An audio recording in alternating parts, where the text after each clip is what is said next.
today, I'm going to look at a couple of different trends that we are seeing in the market across Asia. The move to real-time and faster payments. National payment infrastructures are going through a tremendous phase of modernization over the past decade, especially here in Asia, and that's having implications in terms of the products and services that banks are able to offer. We're getting to the point that consumers, small, medium enterprises, corporates expect near instant payment at least.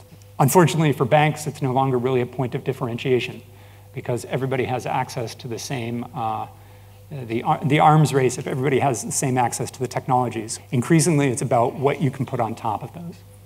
And what you can put on top of those is a key element of this idea of platforms. China, to a certain extent, has skipped credit cards and moved directly to digital payments on the back end. So there's this emerging Asia and the countries involved in that, including Thailand here, seeing tremendous uptake in digital payments. And this is all being driven by outsized growth in smartphone penetration and smartphone usage. As you can tell from my accent, I'm Canadian by birth, but American by growing up. And we match the wallet up to what you would expect to use in the United States. So if you're booking a car, you'd open up your Lyft or your Uber app. If you were paying your utilities, you might open Citibank.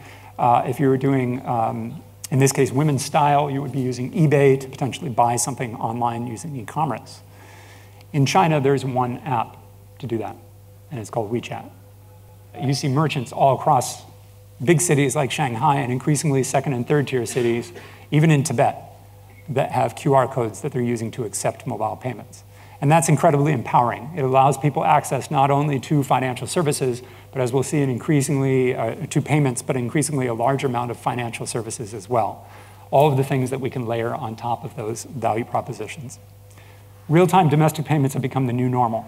Increasingly, you as a financial institution or participant in the market, you have to be real-time or at least near real-time to compete. And that's just the normal.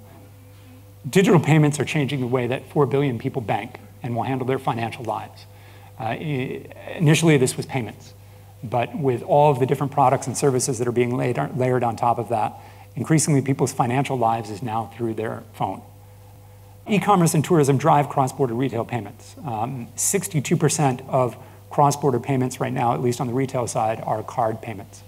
And when you consider that the 5 to 8% fees on that, that's a tremendous amount of money and a tremendous market opportunity.